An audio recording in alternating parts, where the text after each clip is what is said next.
আলহামদুলিল্লাহ। আমরা এখন এসেছি এই আদর্শ কৃষিক্ষেত্রের। আমি কিন্তু আদর্শ কৃষিক্ষেত্রের পরিচালক।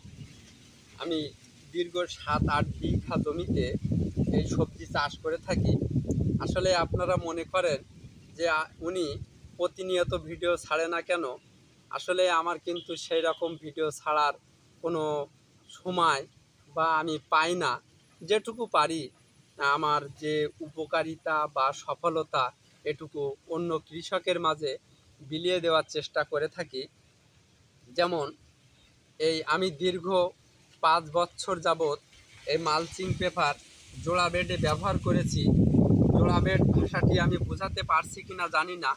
এটি হলো জোড়া বেড, অর্থাৎ দুইটি গাছ এক বেডে দুইটি সারি থাকবে, একেই বলে জোড়া বেড। এই জোড়া বেডের সুবিধা এবং অসুবিধা আসুন আমরা জেনে নিই। জোড়া বেডের অসুবিধা হচ্ছে, যখন এখানে প্রশস্ত জায়গা থাকে, সূর্যের তাপে কিন্তু এই পেপারটি প্রচুর গরম হয়। এই গরমটি বাষ্প হয়ে মাটিতে বসে মাটিটি প্রচুর গরম হয়ে এই যে জালি শিকড়গুলি দেখছেন, এই শিকড়গুলি কিন্তু সূর্যের তাপের গরমে শিকড়গুলি নষ্ট হয়ে যায়। এবং এই যে প্রশস্ত জায়গা থাকে, এই প্রশস্ত জায়গার যে ভারী বৃষ্টির পানি, এটি কিন্তু এই প্রশস্ত জায়গা থেকে গড়িয়ে গড়িয়ে এই গাছের গোড়া দিয়ে ঢুকে গাছের গোড়ায় ছত্রাককে অ্যাটাক করে থাকে বা ছত্রাকে এই গাছগুলি নষ্ট করে থাকে। এজন্য আমি আদর্শ কৃষিক্ষেত্রের, দেখুন এই বিস্তীর্ণ জায়গায় আমার টমেটো চাষ আছে। এই ৩৩ শতক জায়গায় টমেটো চারা রোপণ হয়ে গেছে। আবার কিন্তু ৩৩ শতক জায়গায় রোপণের জন্য আমরা চারা প্রস্তুতি করছি, সেটি আমরা পরে দেখাবো। এখানে আমি জোড়া বেডে পেপার ব্যবহার করে যে ফলাফল আমি পেয়েছি, তার চেয়ে সিঙ্গেল বেডে পেপার ব্যবহার করে আমি কিন্তু অনেক আশাস্বরূপ রেজাল্ট পেয়েছি। যেমন সিঙ্গেল বেডের যে তাপটি হবে, এ তাপটি কিন্তু তাপের ধর্ম উপরের দিকে উঠে যাওয়া। যখন এখানে তাপ হবে, এই গাছের গোড়া দিয়ে এখান থেকে কিন্তু তাপটি বেরিয়ে বাষ্প হয়ে চলে যাবে।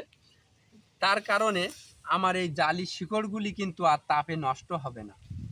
দ্বিতীয়ত হচ্ছে, যখন ভারী বৃষ্টি হবে, তখন কিন্তু বৃষ্টির ধর্ম পানি নিচের দিকে চলে যাওয়া, তখন কিন্তু গাছের গোড়ায় পানি কম যাবে, যে কিন্তু এই নিচের দিকে চলে দ্রুত পানিটি নিষ্কাশন হয়ে চলে যাবে।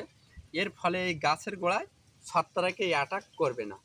এজন্য আমি আদর্শ কৃষিক্ষেত্রের কৃষক হিসেবে আমি প্রত্যেক কৃষককে বলবো যে আগাম জাতের যে আমরা বাড়িয়েইট বা মিন্টু যে জাতের টমেটোগুলো আমরা চাষ করে থাকি, এগুলো কিন্তু আমরা কখনো জোড়া বেডে করব না। জোড়া বেডে যখন আমরা করব, তখন কিন্তু আমার গাছগুলো ছত্রাকে বা ভাইরাসে অ্যাটাক হয়ে যাবে, তাপে শিকড়গুলি নষ্ট হয়ে যাবে।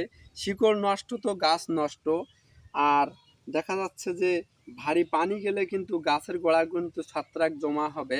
এজন্য আমরা সর্বক্ষণ একটা বিষয়ের প্রতি খেয়াল রাখবো, আমরা যারা কমার্শিয়াল কৃষক আছি, আমরা যারা মালচিং পেপার ব্যবহার করি, এই যে মালচিং পেপারটি ব্যবহার করি, এই মালচিং পেপারটি আমরা সর্বসময় আমরা সিঙ্গেল বেডে ব্যবহার করব।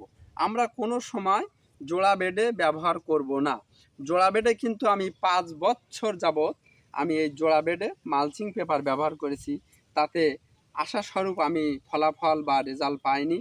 এবং সিঙ্গেল বেডে আমি ব্যবহার করে অনেক সুন্দর, দেখেন মাশাল্লাহ গাছগুলির কল্লা মোটা দেখেন কত সুন্দর, এবং গাছে এই ফুলের কড়ি দেখা দিয়েছে।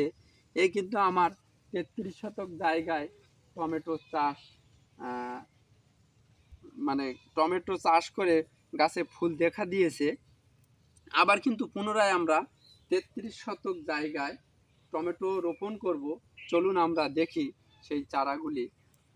মাশাল্লাহ, দেখুন সেই ৩৩ শতক জায়গায় আমরা টমেটো চাষ করেছি।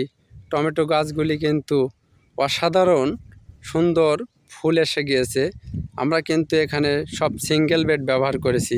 এই যে আপনারা দেখলে বুঝতে পারবেন, এই গাছগুলি দেখেন সব সিঙ্গেল বেড আছে।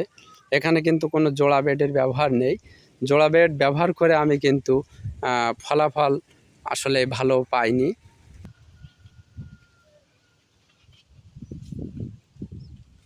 মাশাআল্লাহ, আমরা কিন্তু আরও 33 শতক জায়গায় টমেটো চারা রোপণের জন্য চারা উঠিয়েছি। আগে কিন্তু অনেক চারা রোপণ হয়ে গেছে, আর মাত্র 500 চারা রোপণ করতে বাকি আছে 33 শতক জায়গায়। মাশাআল্লাহ, আজকে 500 চারা রোপণ করলে মাশাআল্লাহ হয়ে যাবে।